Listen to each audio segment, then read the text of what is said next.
bẹ́ẹ̀ ni ìkànnì ẹ èmi dẹ̀ mọ̀ pé kànnì ẹ mo dẹ̀ ń bá ẹ ṣe ọ̀rọ̀ kéèsì ọ̀nkú tó ń gbé lọ sí Ìlọrin ta ló bá ẹ yanjú ẹ èmi náà ni o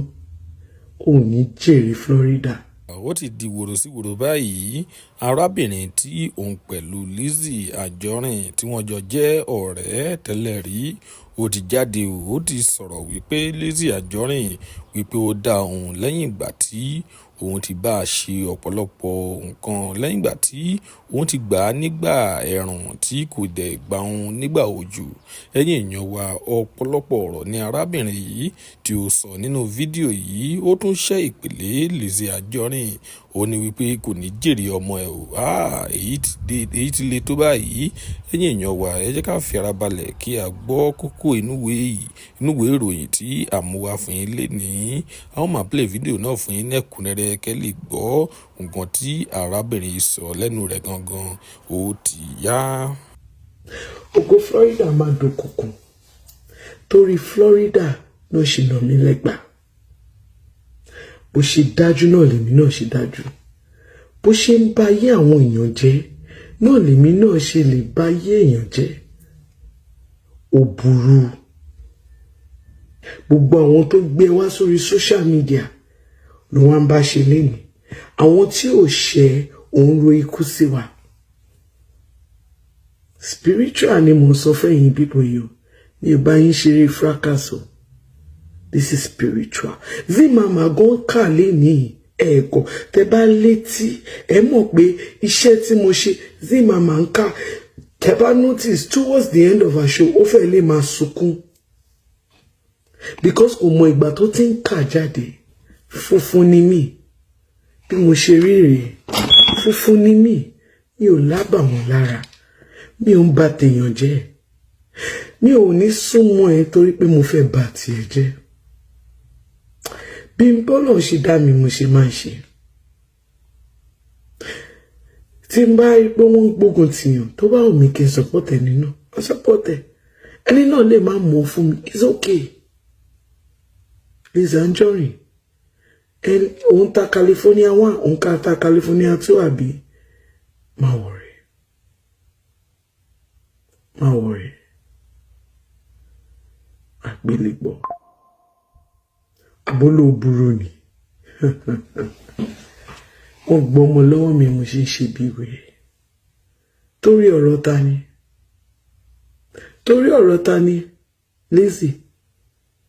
torí ọ̀rọ̀ ta ni náà ṣé kò ṣe torí ọmọ ẹ̀ ni orí mà ṣòro ṣe o orí mà níwọ̀n ó mà jẹ́ kí èèyàn máa ronú kí èèyàn tó ṣoore ò ní jèrè Florida.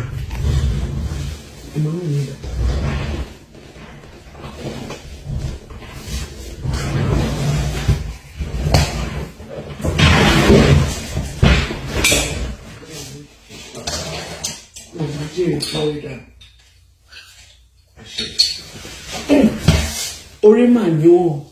sórí bá yí ọmọ ẹ̀ ṣe máa láre o orí mà níwọ̀n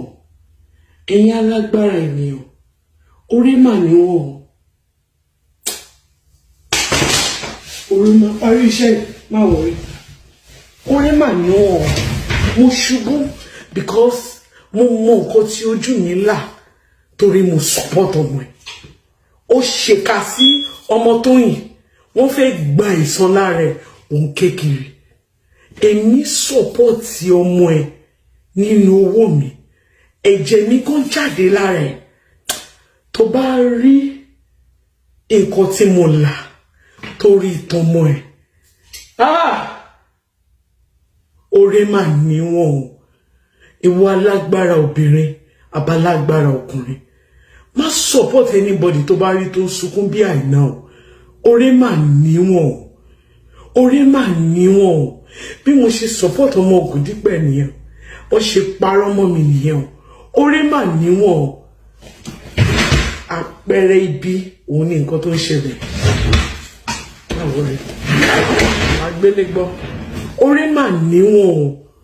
oore mà ṣòro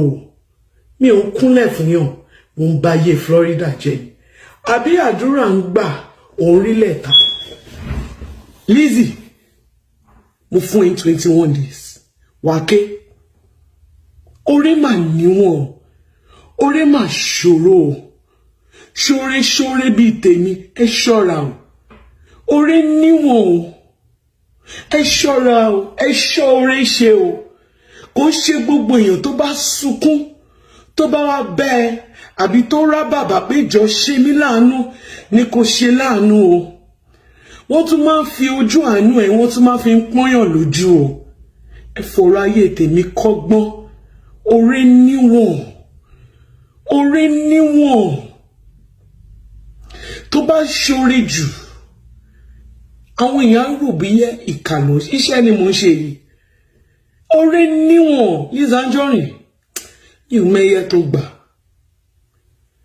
wá fẹnu bí abẹ̀bẹ̀ kọ́lẹ̀ àdàbí tí bá lonú 10 pẹ̀lú ẹ̀ àdàbí tí bá lonú 100 gbogbo nǹkan tó bá mọ̀ lé ayé yìí mo fẹ́ kó sá sí mi gbogbo àwọn àgbà ẹlẹ́yẹ tó ń bẹ́ẹ̀ ṣe mo fẹ́ kẹ́ sá sí